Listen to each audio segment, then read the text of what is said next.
तो फ्रेंड, मैं अभिषेक शर्मा आपका टेक्निकल क्लासेस में स्वागत कर रहा हूँ। और आज अपन यहाँ पे बात करें एग्जाम्पल नंबर 5.7 की। तो देख लेते क्या है example number 5.7। A composite bar made up of aluminium and steel. तो एक आपका एल्यूमिनियम वाला पार्ट है और एक आपका स्टील वाला पार्ट है। Held between the two supports as show in figure 5.4। तो दो सपोर्ट्स आपकी दे रखी है, उनके बीच में ये बार है। The bar are stress free at the temperature of the 38 degree centigrade. What will be the stress in the two bar when the temperature is 21? यानी कि उसने टेम्परेचर डिफरेंस दे दिया, एक 38 दे दिया, एक 21। तो टेम्परेचर डिफरेंस कितना गया? 70 degree.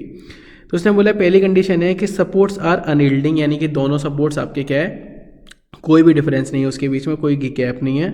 The supports come nearer to the each other by the 0.1, यानी कि अब उसके बीच में गैप हो गया 0.1 का। तो दो केसेस हो गए इसके अंदर। उसने बोला कि ई आपका स्टील के लिए 200 गीगा पास्कल और एल्यूमिनियम के लिए 75 giga pascal. Coefficient of thermal expansion steel के लिए 11.7 इंटू 10⁻⁻6 पर डिग्री सेंटीग्रेड। और आपका सेम एल्फा की वैल्यू एल्यूमिनियम के लिए दे रखी है 23.4 इंटू 10⁻⁻6 पर डिग्री सेंटीग्रेड। तो भाई सिंपल प्रॉब्लम है। आपको मैंने बताया कि यहाँ से आपको जो सिग्मा स्टील और सिग्मा एल्यूमिनियम के लिए वही फॉर्मूले, क्योंकि लोड दोनों का सेम होगा, तो sigma S into A S is equal sigma aluminium into A aluminium करके यहाँ से आपको सिग्मा एस और सिग्मा ए के लिए पहले रेशियो निकालना पड़ेगा। तो इसने वही चीज़ की, मैंने बताया कि पहले केस के हिसाब से। तो उसने यहाँ पे रेशियो निकाला तो मुझे पता पड़ गया कि सिग्मा स्टील यहाँ पे 0.5 टाइम्स है सिग्मा एल्यूमिनियम के। फिर आपको चेंज इन लेंथ निकालनी है, जो कि है एल अल्फा टी का फॉर्मूला। तो आपने एल अल्फा टी वाले फॉर्मूले को यूज़ किया और लेंथ उसकी देख ली कितनी है। स्टील के लिए 600 दे रखी है और एल्यूमिनियम के लिए कितनी दे रखी है? 300। अल्फा और टी की वैल्यू दोनों के लिए सेम है। अल्फा की वैल्यू सेम, आई मीन ये कि स्टील के लिए उसकी वाली वैल्यू है और एल्यूमिनियम के लिए उसकी अलग वाली वैल्यू है।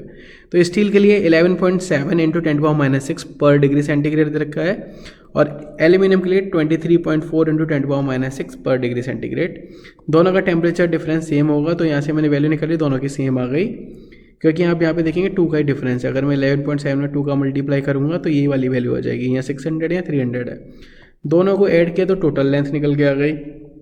तो टोटल लेंथ का मतलब है टोटल डिफॉर्मेशन। तो टोटल डिफॉर्मेशन को मैंने सुपरपोजिशन थ्योरम में रखा, क्योंकि ई की वैल्यू यहाँ चेंज हो चुकी है। एक स्टील के लिए है और एक एल्यूमिनियम के लिए है।